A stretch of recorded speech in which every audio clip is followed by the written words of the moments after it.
And coming up on the wrap, it's official. Rand Paul is running for president, but is he electable? A new poll on immigration finds Americans aren't too thrilled on the president's executive action legalizing millions of illegal immigrants. And did Hillary Clinton put Americans at risk with her private email servers? One member of the Obama administration thinks so. We'll discuss all of that, plus yay or nay, potluck. This is the Daily Wrap, and it's only on Newsmax TV.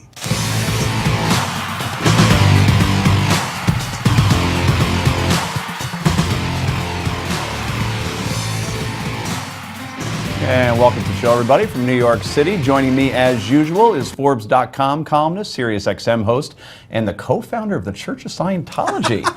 I always thought that was just Hubbard's deal, but you were the man behind the man. I read L. Ron Hubbard every night before I go to bed. Good for you. Yeah, He looks I like Tom space Cruise. stories. And I like space stories. John Travolta. Also, she's the legal hybrid of Jeffrey Toobin and Gloria Allred. If we're talking about the exact opposite, Rick, which is a good thing. Much better looking than Toobin. Of course. Lawyer and poignant pundit Heather Hansen joins us. And finally, he's the president of Scheinkoff Communications, which is good because his last name is, in fact, Scheinkoff. Hank Scheinkoff is here. So let's go to the Daily Download.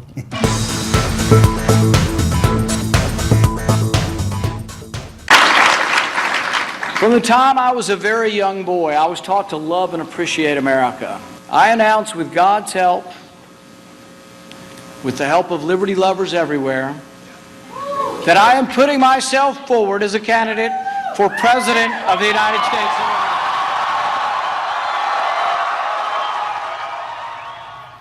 As expected, Rand Paul, who likes red ties the way Netanyahu likes blue ties, announced today that he is running for president. A campaign video featuring his wife Kelly accompanied the announcement that he also made on his website, randpaul.com. Surprised that wasn't taken. Rand has the energy, the ideas, the honesty to really help restore the prosperity and hope in our country. He loves making a difference as a doctor, and he believes that he can make a difference as the president.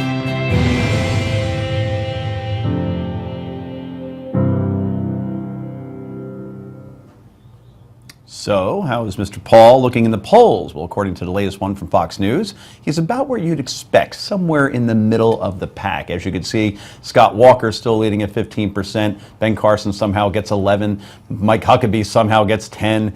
And there is Mr. Paul around 9%. Wow, look at that. John Kasich bringing up 1% of the vote. You all laugh now.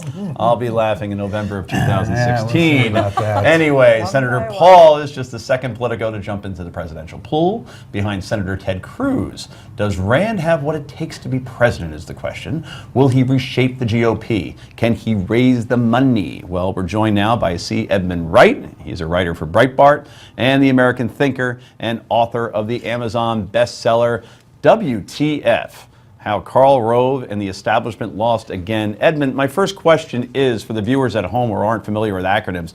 Does WTF stand for what the freak or why the face? Take it away. Well, you know, we like to give the reader a little discretion, give them a wide berth here. All right. You handled that well. It sort of depends on whether I'm talking to a Rick Santorum audience or you know, maybe a little bit rougher crowd, but we'll just say it's why they failed and leave it at that. Well done. You thought of that one on your feet. Excellent. So your thoughts on Mr. Paul? We always knew it was going to happen. Now it's official. He's running. Can he win? Is the money there? Your 30,000-foot overview of this right now.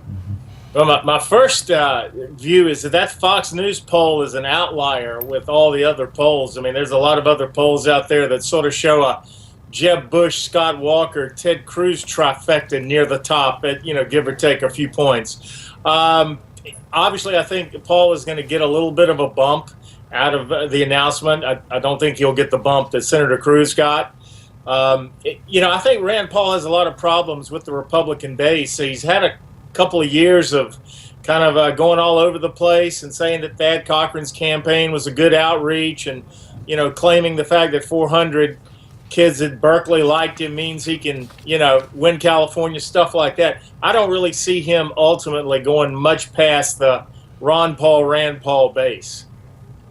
Edmund, it's Rick Unger. You know, one of the rare occasions where you and I agree. I think you just put it perfectly.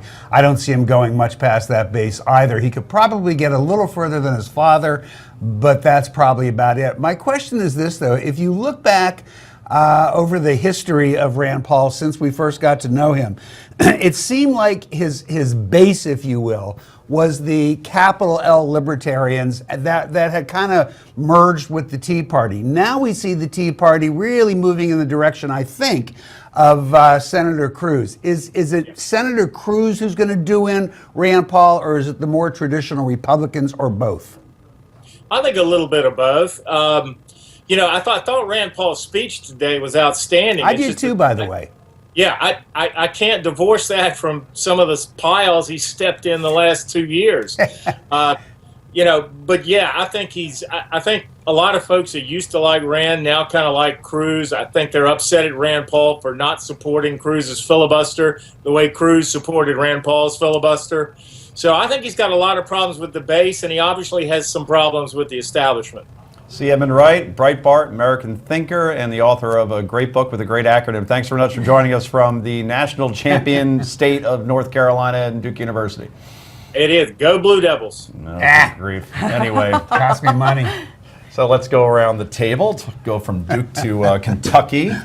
So Heather Hansen, because Rick already has his thoughts as far as how far Mr. Paul will go. Do you have a contrarian view? No, I think he's going to have a lot of issues. You know, there was a good article in Politico today about his father's role in his campaign, and it's really interesting this election. You'll see Jeb Bush dealing with his brother and his father's legacies, Hillary dealing with her husband's, and now yet another person dealing with a familial legacy. And I think that it's going to be difficult for him to embrace some of his father's ideas and yet step away from others. And you see he's already having some trouble doing that and just not commenting on some of the bigger issues of the day. When he has to comment, I think he may have some problems. Hank, only about 30 seconds. What are your thoughts on a I think Paul he should campaign? save his money and buy a house.